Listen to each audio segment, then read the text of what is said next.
Section 61. Vaisampayana said, having defeated Vikartana's son Arjuna, said unto the son of Virata, take me towards that division where yonder device of a golden palmyra is seen.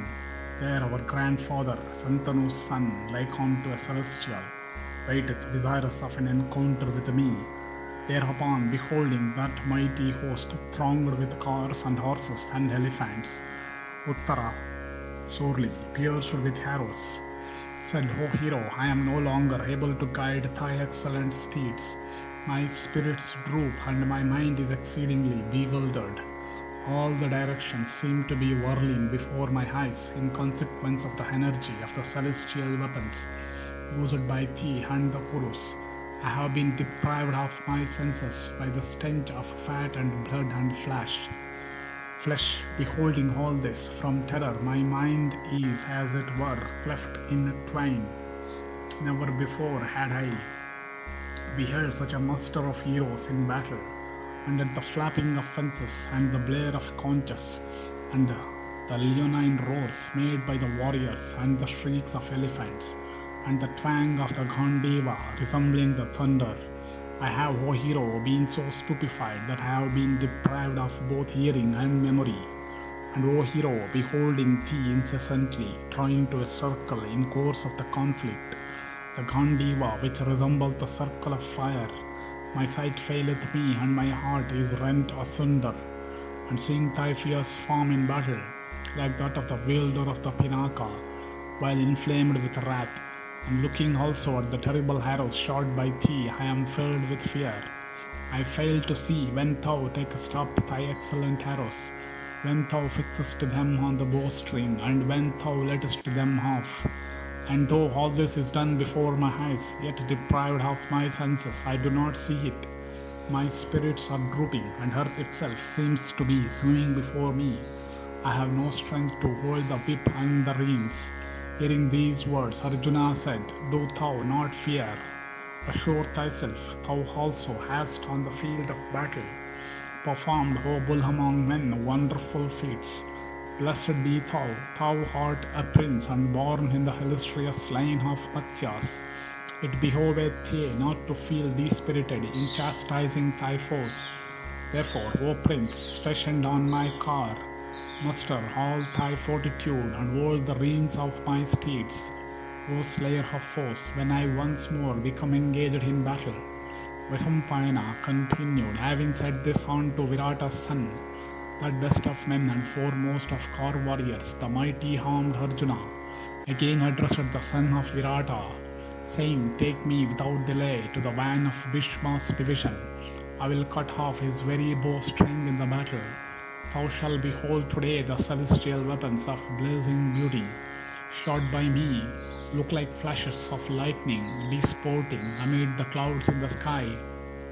The Kauravas shall behold the gold-decked back of my Gandiva today, and assembled together the foe shall dispute, saying, by which hand of his, the right or the left, doth he shoot? And I shall cause a dreadful river of death to flow today towards the other world with blood for its waters, and cars for its eddies, and elephants for its crocodiles. I shall today with my straight arrows extirpate the Kuru forest, having hands and feet and heads and backs and arms for the branches of its trees. Alone bow in my hand, vanquishing the Kuru host 100 paths shall open before me like those of a forest in conflagration. Stuck by me, thou shalt today behold the Kuru army moving round and round like a wheel. Unable to fly off the field, I shall show thee today my excellent training in arrows and weapons. Stay thou on my calm firmly. Whether the ground be smooth or uneven, I can pierce with my winged arrows even the mountain of Sumeru that stands touching the very heavens. I sleeve of old at Indra's command hundreds and thousands of Polamas and Kalakanjas in battle. I have obtained my firmness of grasp from Indra and my lightness of hand from Brahman, and I have learned various modes of fierce attack and defense amid crowds of foes from Prajapati. I vanquished on the other side of the great ocean 60,000 of car warriors, all fierce archers, residing in Hiranyapura. Behold, now I defeat the multitudinous host of the Kurus like a tempest scattering a heap of cotton. With my fiery arrows I shall today set the Kuru forest to fire, having banners for its trees, the foot soldiers for its shrubs, and the car warriors for its beasts of prey, like unto the wielder of the thunderbolt.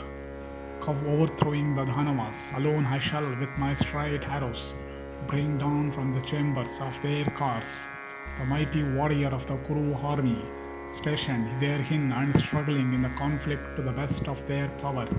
I have obtained from Rudra the Raudra, from Varuna the Varuna, from Agni the Agneya, from the god of wind the Vayava, and from Sakra the thunderbolt, and other weapons. I shall certainly exterminate the fierce Virata forest, though protected by many leonine warriors. Therefore, O Virata's son, let thy fears be dispelled.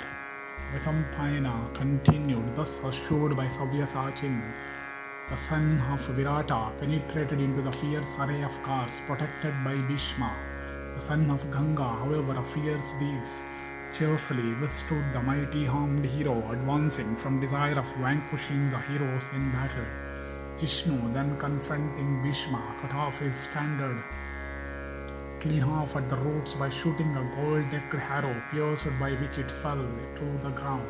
And at this 4 mighty warriors, Dusasana and Vikarna and Dusaha and Vivingsati, skilled in weapons and endued with great energy, and all decked with handsome garlands and ornaments, rushed towards the terrible bowman, and advancing towards Vibatsu, that fierce archer. These all encompassed him around. Then the heroic Dusasana pierced the son of Virata with a crescent-shaped arrow, and he pierced Arjuna with another arrow in the breast.